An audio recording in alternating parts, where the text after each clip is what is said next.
Hello student, SPC government college के YouTube channel में आपका सभी का स्वागत है। मैं doctor Rajesh Kumar Meena, assistant professor sociology. आज का जो अपना ये वीडियो है बीए फर्स्ट ईयर के paper first principle of sociology से संबंधित है। आज का अपना जो टॉपिक है समाज के प्रकार, टाइप्स ऑफ सोसाइटी। मुख्यतः दो प्रकार के समाज प्रकार के रूप में माने जाते हैं: सरल समाज, जटिल समाज, सिंपल सोसाइटी, कॉम्प्लेक्स सोसाइटी। सरल समाज। सरल समाज वैसे लघु समाज को कहा जाता है जिसकी प्रौद्योगिकी की टेक्नोलॉजी अपेक्षाकृत सरल होती है। जिसकी टेक्नोलॉजी तकनीकी सरल प्रकार की होती है उसको सरल समाज कहा जाता है, जिसका आकार छोटा होता है। ऐसे समाज का आकार छोटा होता है एवं उनका पर्यावरण पर नियंत्रण भी सीमित होता है। इसकी अर्थव्यवस्था परंपरागत कृषि पर आधारित होती है। आजकल अधिकांश सरल समाज उन्नत प्रौद्योगिकी अपनाने की कोशिश में है। ऐसे समाजों को ट्रांजिशनल सोसाइटी कहा जाता है। वो समाज, सरल समाज जो उन्नत प्रकार की प्रौद्योगिकी टेक्नोलॉजी को अपना लेते हैं उनको ट्रांजिशनल सोसाइटी कहा जाता है। सरल समाज है उसे जीवन निर्वाह के लिए अर्थव्यवस्था के आधार पर इसको चार भागों में बांटा जाता है। जीवन निर्वाह के लिए भौतिक वस्तुओं के उत्पादन की विधि के आधार पर सरल समाजों की अर्थव्यवस्था को चार भागों में बांटा जा सकता है: शिकार और एकत्रीकरण, पशुचारी अर्थव्यवस्था, अस्थायी कृषि, स्थायी कृषि। शिकार व एकत्रीकरण प्रकार की जो अर्थव्यवस्था सरल समाजों में जिनमें पाई जाती है, इस प्रकार की अर्थव्यवस्था में शिकार एवं एकत्रीकरण करने वाले समाज अपना निर्वाह छोटे और बड़े शिकार करके अथवा विभिन्न प्रकार की जड़, कंद, मूलों और फलों को इकट्ठा करके करते हैं। ऐसे समाजों का प्रकृति के साथ नज़दीकी संबंध होता है, क्योंकि अपने जीवन निर्वाह के लिए वह जो भी सामग्री एकत्रित करते हैं वह प्रकृति के द्वारा प्राप्त उनके स्रोत होते हैं। पशुचारी, जैसे कि नाम से मालूम है, पशुचारी समाज का मुख्य कार्य पशुपालन है। कुछ पशुचारी समूहों की अर्थव्यवस्था में कृषि भी शामिल होती है, मतलब पशुओं के साथ साथ वे कृषि का कार्य भी करते हैं। अस्थायी कृषि। अस्थायी कृषि में प्रत्येक कुछ सालों के बाद नई फसल उगाने के लिए कृषकों द्वारा नया मैदान साफ किया जाता है और पुराने मैदान को प्राकृतिक उर्वरता के लिए छोड़ दिया जाता है। जो पुराना स्थान जहाँ वो कृषि कर रहे थे 2-3 साल से, उसको छोड़ के नई जगह को साफ करके नए मैदान को तैयार किया जाता है कृषि के लिए। इस प्रकार के जो कृषि करने वाले अपने भारतीय देश में भी जनजातियाँ हैं जो इस प्रकार की कृषि करती है। इस प्रकार की जो अस्थायी कृषि है उसको झूम कृषि के नाम से भी जाना जाता है। इन जनजातियों में उड़ीसा की सोरा जनजाति है, अरुणाचल प्रदेश की कई जनजातियां आज भी कहीं कहीं पर अस्थायी कृषि का कार्य करती है। मध्य प्रदेश की बेगा जनजाति, उड़ीसा की मेघालय की गारो जनजाति और उड़ीसा की सोरा जनजाति अस्थायी कृषि का कार्य करती है। स्थायी कृषि। अनुपातिक दृष्टि से सरल समाजों में हम देखें तो एक बड़ी संख्या में स्थायी कृषि में ही स्थायी कृषि की जाती है, जो एक ही ज़मीन पर लगातार साल दर साल खेती करते हैं लोग। और स्थायी कृषि के कारण स्थायी निवास आवश्यक हो जाता है। वो एक स्थान पे बस जाते हैं और उनकी एक निजी संपत्ति भी तैयार हो जाती है। और इस प्रकार की कृषि पर आधारित भारतीय ग्रामीण समाज इसका एक अच्छा उदाहरण है। भारतीय समाज में इस स्थायी कृषि पाई जाती है, वो एक सरल समाज का बहुत अच्छा उदाहरण देखने को मिलता है। सरल समाजों का सामाजिक संगठन 4 स्तरों पर देखा जा सकता है। सामाजिक संगठन के आधार पर सरल समाजों को हम नातेदारी के रूप में देख सकते हैं, विवाह के, धर्म व राज्य व्यवस्था के रूप में देख सकते हैं। सर्वप्रथम हम सरल समाजों को कि हम नातेदारी के रूप में देखेंगे। साधारणतः जनजातीय समाजों की सरल समाज के रूप में ही लिया जाता है। जो भी जनजातीय समाज है उनको इन नातेदारी का सबसे अच्छा उदाहरण हमें जनजातीय समाज में देखने को मिलता है। सभी जनजातीय समाजों को हम सरल समाज कह सकते हैं। जनजातीय समाजों की अपनी भाषा, संस्कृति एवं अपनी ही एक राजनीतिक व्यवस्था होती है। वे एक निश्चित भूभाग में फैले हुए होते हैं। वे लोग और उनका अपना खुद का एक संगठन होता है। सरल समाजों के अंतर्गत वंश और गोत्र की काफ़ी प्रधानता होती है, उसको महत्व भी दिया जाता है। वंश ऐसा समूह होता है जिसके अंतर्गत पूर्वजों के बारे में निश्चित रूप से मालूम होता है कि हम किस वंश समूह के हैं। गोत्र वैसे समूह को कहा जाता है जिसके अंतर्गत संबंध एक ही पूर्वज से माना जाता है, परंतु पूर्वज का निश्चित पता नहीं होता। एक गोत्र के लोगों का संबंध एक ही पूर्वज से माना जाता है, लेकिन पूर्वज का कोई स्थायी पता नहीं होता। वंश अपेक्षाकृत छोटा समूह होता है, जबकि गोत्र का आकार बड़ा होता है। वंश क्रम माता व पिता के माध्यम से जाना जाता है। जैसे अपने भारतीय समाज कैसा है, फिर सत्तात्मक या पित वंशीय समाज है, या वंश पिता से पुत्र को हस्तांतरित होता है।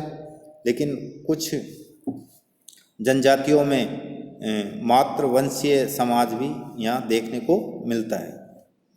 विवाह सभी समाजों की तरह सरल समाजों में भी सदस्यों के बीच सहवास को विवाह द्वारा सामाजिक मान्यता प्राप्त होती है।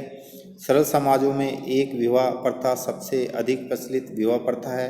कुछ जनजातियों में बहुविवाह प्रथा का भी प्रचलन है।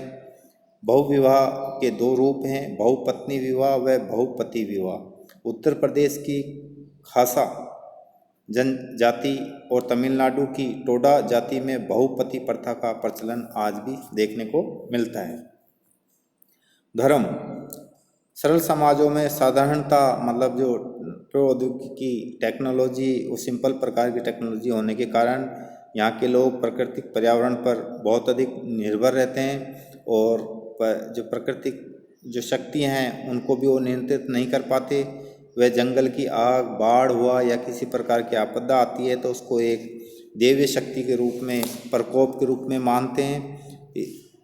इससे बचाव के लिए वो सरल समाज में इन प्राकृतिक आपदाओं से सुरक्षा पाने के लिए आत्मा, देवता, प्राकृतिक उपादानों की पूजा की जाती है। पूजा अर्चना के द्वारा प्रकृति को अनुकूल बनाने एवं संतुष्ट करने का प्रयास किया जाता है। इस प्रकार का प्रकृति पर आधारित धर्म सरल समाजों में देखने को मिलता है।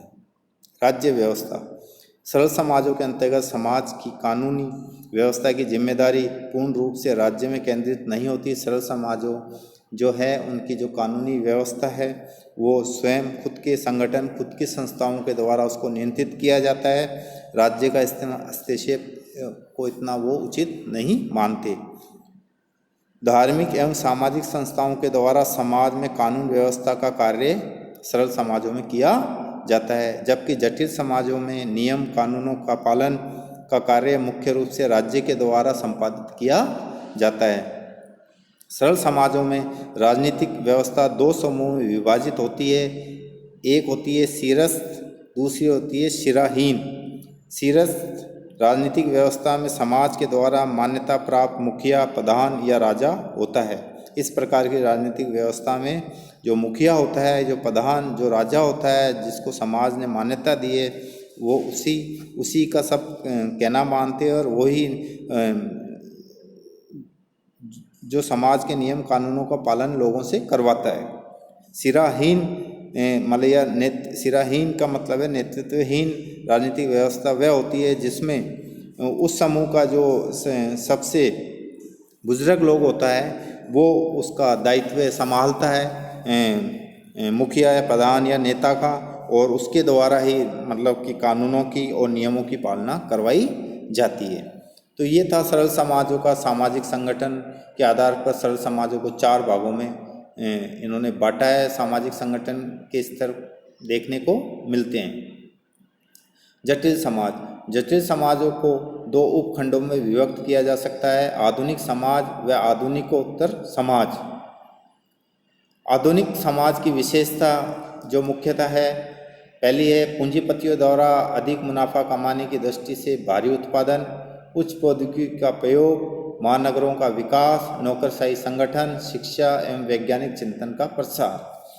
आधुनिक जो समाज है, प्रौद्योगिकी का जैसे जैसे सरल समाजों में उन्नति हुई, प्रौद्योगिकी उन्नति के कारण सरल समाजों में परिवर्तन की शुरुआत हुई, परिवर्तन हुआ सरल समाजों में, और बड़े बड़े नगर बने। व्यावसायिक अवसरों और आबादी को बढ़ाने के साथ साथ ही जटिल समाजों की उत्पत्ति हुई, महानगरों की स्थापना हुई, औद्योगिकरण हुआ, तो एक जटिल समाज की स्थापना हुई। आधुनिक जो समाज है उनकी जो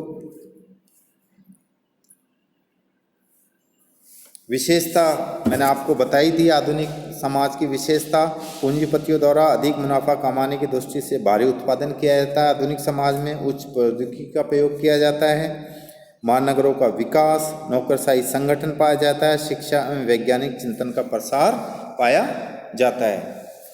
आधुनिक समाज में औद्योगिक संघर्ष के भी कई कारण भी होते हैं, जिसके कारण बड़े बड़े कल कारखानों में समय समय पर मजदूरों और मालिकों के बीच में संघर्ष देखने को मिलता है। उसके निम्न कारण है, मशीनीकरण के कारण कर्मचारियों की छंटनी की जाती है, श्रमिक संघों द्वारा हड़ताल या आंदोलन किया जाता है अपनी मांगों को लेके, मुलाजिमों के द्वारा काम धीरे धीरे करना, जो काम करवाने वाले जो उनके वो मुलाजिम हैं उनके द्वारा धीरे धीरे काम करने से मालिक असंतुष्ट रहता है। काम धंधे से गैर हाजिर होना, मतलब नौकरशाही में ईमानदारी से कार्य नहीं करना, कार्य क्षेत्र में जानबूझकर तोड़फोड़ करना, हड़ताल और इस प्रकार की आगजनी की घटनाएं औद्योगिक समाज में देखने को मिलती है। आधुनिक समाज या औद्योगिक समाज एक ही बात है। जब औद्योगिकरण होता है तो सरल समाज की प्रौद्योगिकी टेक्नोलॉजी का काफ़ी विकास हो जाता है, तो उसको हम आधुनिक समाज भी कह सकते हैं और औद्योगिक समाज भी कह सकते हैं। औद्योगिक समाज के बाद वाली जो अवस्था समाज की है वह आधुनिकोत्तर समाज, post industrial society. Post industrial society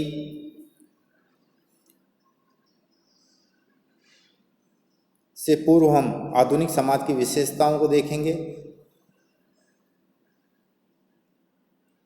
ये मैंने करवा दिया आपको। अब आता है आधुनिकोत्तर समाज। बहुत